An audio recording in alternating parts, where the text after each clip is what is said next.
Assalamualaikum warahmatullahi wabarakatuh. Selamat pagi teman-teman semuanya. Berjumpa lagi dengan saya. Pada pertemuan kedua ini kita akan membahas tentang konsep dasar psikologi pendidikan. Oke, saya langsung saja. Di sini ada pertanyaan. Kenapa guru mengajarkan sesuatu tapi siswa tidak belajar? Mungkin kita sering menemukan ya, kondisi di kelas, guru mungkin sudah menyiapkan sedemikian rupa tentang materi yang akan disampaikan pada siswa didiknya. Kemudian siswa masih kesulitan untuk menangkap apa yang dimaksud oleh gurunya. Apakah mungkin guru tidak menarik bagi siswa, atau yang kedua mungkin topik tersebut tidak relevan dengan kehidupan siswa, atau mungkin juga materi yang disampaikan terlalu berat untuk siswa. Nah, hal-hal seperti ini akan kita bahas dalam psikologi pendidikan. Artinya kita mencoba untuk memahami kondisi seperti apa yang memudahkan bagi siswa-siswa kita, khususnya anak usia dini, agar mereka belajar dengan cara yang menyenangkan dan juga bermakna ketika berada di sekolah maupun di lingkungan belajar yang lain. Nah, untuk memulainya, saya mungkin mulai dulu ya dari definisi, karena setiap saya memulai suatu perkuliahan pasti akan saya mulai dengan pengertian terlebih dahulu supaya kita satu persepsi nih, kita satu pemahaman mengenai istilah yang akan kita gunakan dalam mata kuliah ini. Oke, jadi psikologi pendidikan ini adalah salah satu cabang ilmu psikologi yang khusus ya pada cara memahami pengajaran dan pembelajaran dalam lingkungan pendidikan. Seperti yang saya sampaikan kemarin, sebenarnya psikologi ini cabangnya ada banyak.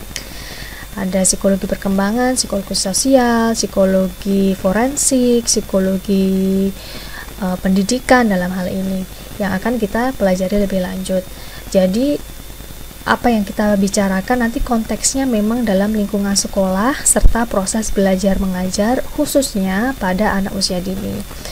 Nah, ada juga yang mendefinisikan psikologi pendidikan itu sebagai studi tentang orang yang belajar pembelajaran dan pengajaran. Jadi tidak hanya terkait dengan prosesnya saja, tapi juga orang-orang yang terlibat di dalamnya. Jadi memang tidak heran ketika kita bicara tentang psikologi, pasti ada manusia di sana. Bahkan ada yang mengatakan ya, selama masih ada orang di dunia, selama masih ada orang di bumi, nah psikologi di sana bisa bekerja karena ilmu psikologi ini memang sangat terkait ya dengan keberadaan manusia itu sendiri, begitu.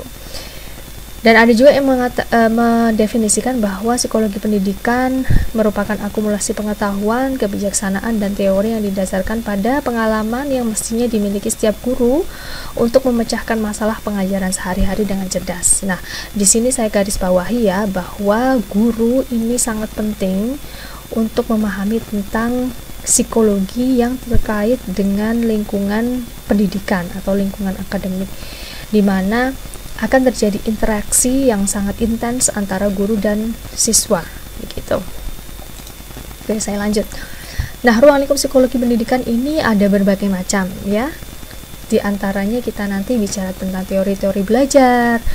Ini kaitannya dengan bagaimana sih siswa didik kita, anak usia dini ini, mereka mengenal lingkungannya dan juga memahami bagaimana dunia ini bekerja gitu ya. Di antaranya nanti mungkin ada bagaimana siswa ini belajar dari meniru, belajar dari mengamati, begitu kemudian diingat dan diproduksi lagi ketika dimotivasi oleh orang lain dan sebagainya. Kemudian juga kita bicara tentang faktor-faktor yang mempengaruhi siswa kita supaya bisa belajar secara efektif, begitu. Kemudian juga situasi belajar. Nah, ini kaitannya dengan lingkungan ya, lingkungan efektif yang seperti apa sih yang baik untuk siswa supaya mereka mempunyai pengalaman belajar yang bermakna. Kemudian kita juga bicara tentang individual differences. Jadi setiap kelas itu terdiri dari beberapa siswa ya, dan satu siswa dengan yang lain itu sangat unik. Jadi tidak ada yang sama ya antara satu siswa dengan yang lain. Masing-masing memiliki kelebihan, masing-masing memiliki kekurangan, keterbatasan, dan mereka berharap ya untuk kemudian kita memberikan perlakuan atau fasilitas sesuai dengan kebutuhan masing-masing. Dan juga kita bicara tentang perspektif psikologi ya, sudut pandang yang biasanya kita gunakan dalam mengkaji ilmu-ilmu psikologi. Nah, ini adalah contoh dari perspektif itu tadi ya. Jadi istilahnya perspektif ini seperti apa ya? Kalau saya biasanya menganalogikan sebagai alat makan ya. Kan kita kalau makan itu alatnya bermacam-macam ya, ada sendok, ada garpu, ada pisau begitu ya, ada sendok sayur dan sebagainya. Nah, alat-alat makan ini bisa kita gunakan dengan nyaman ketika makanan yang akan kita santap itu sesuai gitu untuk kita gunakan dengan alat-alat makan tersebut. Misalnya kalau kita mau makan bakso, ini kan akan lebih enak ketika makannya dengan garpu dan pisau ya, garpu dan sendok. Ketika kita pakai pisau itu nggak nyaman ya, makan bakso kan nggak kebayang gimana makan bakso pakai pisau ya. Tapi ketika kita makan steak, ini akan lebih enak ketika pakai pisau kemudian dengan garpu. Dan juga ketika kita makan mie misalnya ya, ini akan lebih enak pakai garpu daripada pakai pisau dan lain-lain gitu. Nah, ini sama dengan perspektif gitu ya. Jadi dalam kehidupan kita ini terkadang ada berbagai hal yang kita mencoba untuk memahami ada apa dengan peristiwa tersebut begitu. Dan kadangkala kita bisa memahami peristiwa tersebut dari sudut pandang yang berbeda-beda gitu. Mungkin kalau kita lihat dari satu sudut pandang misalnya ya, ini kurang cocok, apa sih saya belum memahami apa yang terjadi sebenarnya.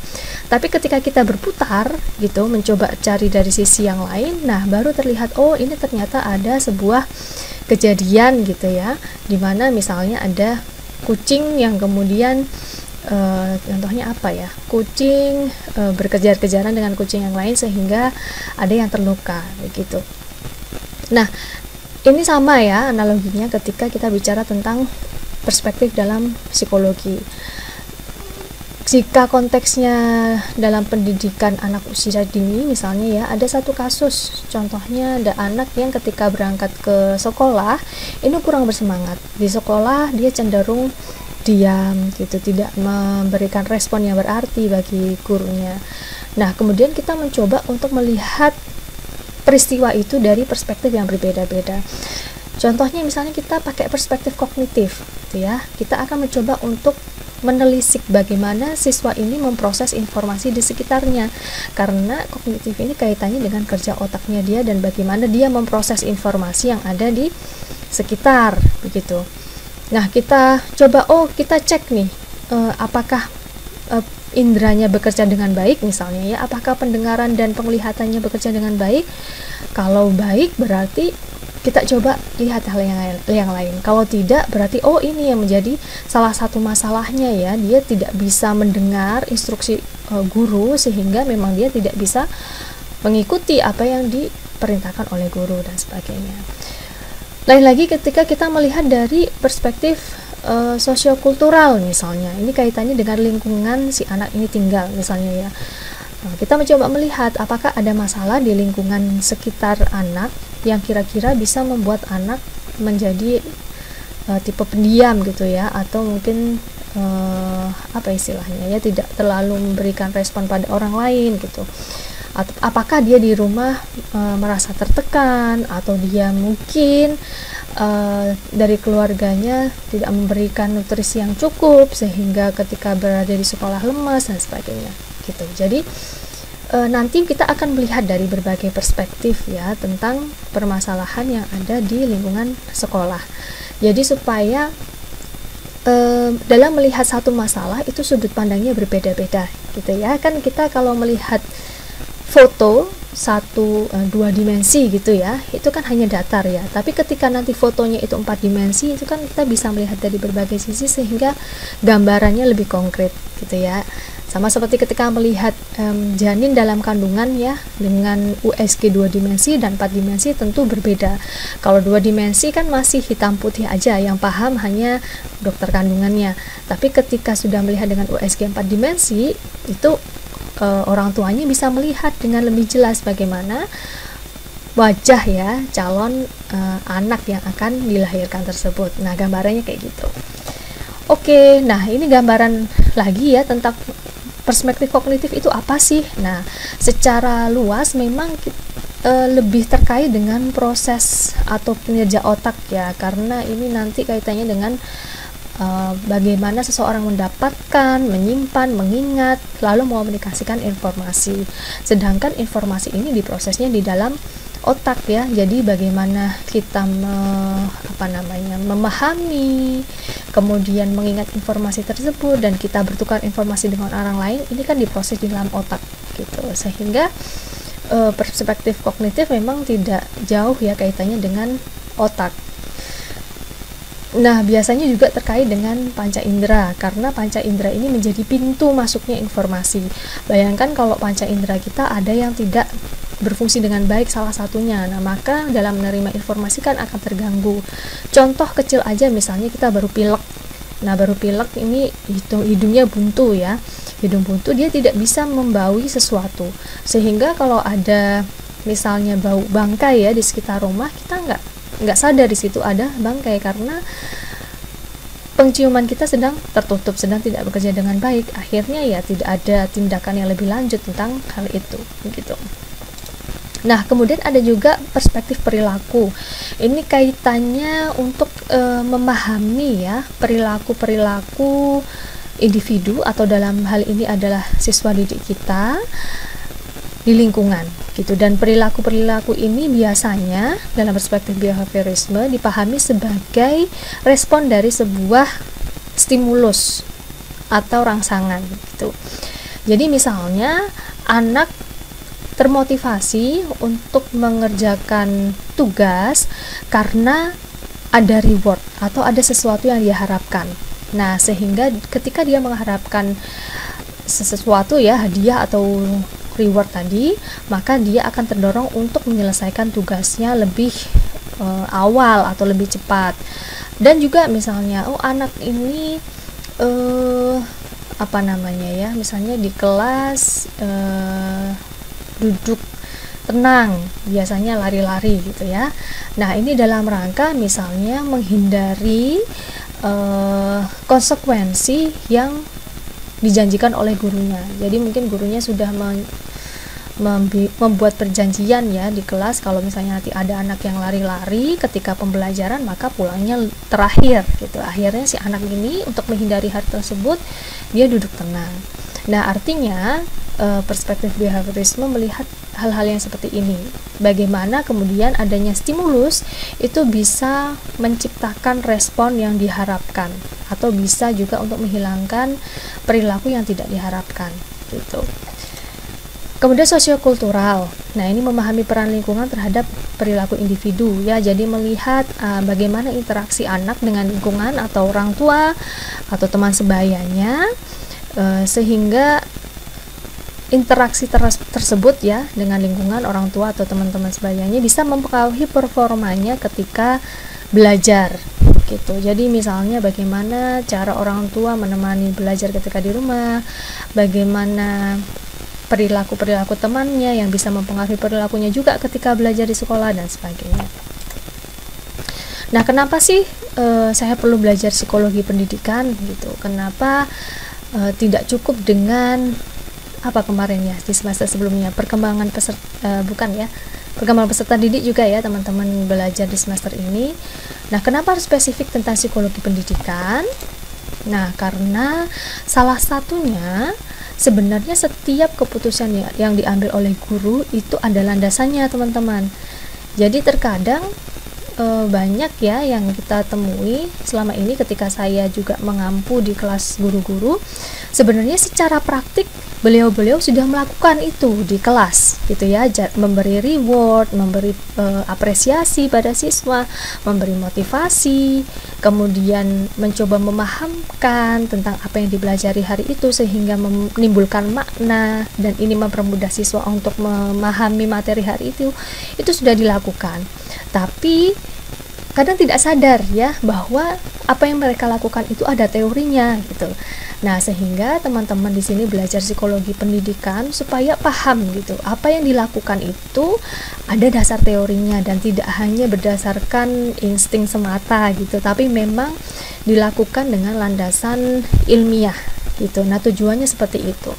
Dan kalaupun misalnya secara teori misalnya mengatakan A dan praktiknya di lapangan itu kok berbeda dengan teori yang dipelajari, itu ya juga tidak masalah, karena antara teori dan di lapangan sebenarnya ini saling melengkapi ya, saling cross check gitu, sehingga bukan berarti kemudian di lapangan prakteknya beda, teorinya berbeda, kemudian ini ada yang salah ya, sehingga nggak dipakai lagi teorinya, bukan seperti itu.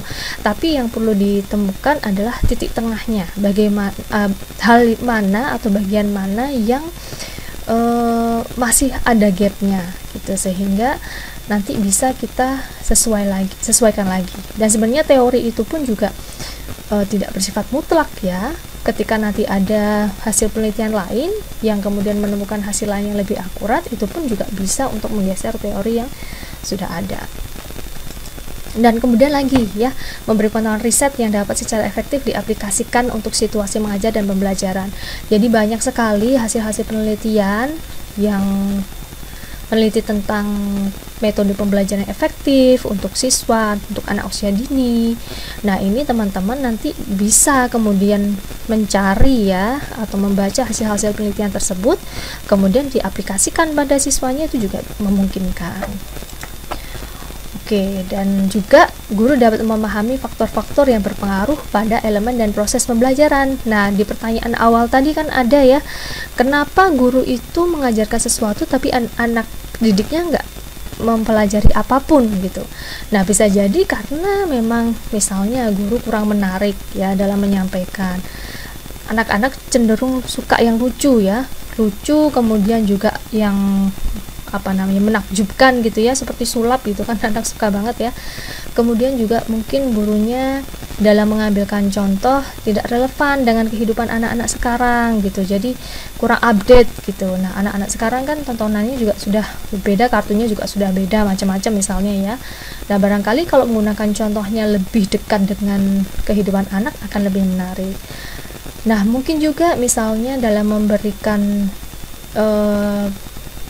contoh soal atau contoh cerita gitu ya, itu terlalu susah dipahami oleh anak sehingga tidak menimbulkan makna apapun untuk anak. Mau paham juga susah, tidak memahami apa yang disampaikan oleh guru, akhirnya tidak atensi gitu ya, tidak memberikan perhatian pada guru dan sebagainya gitu. Nah, dengan psikologi pendidikan diharapkan teman-teman paham ya secara tepat bagaimana memberikan pembelajaran yang efektif bagi siswa-siswa kita.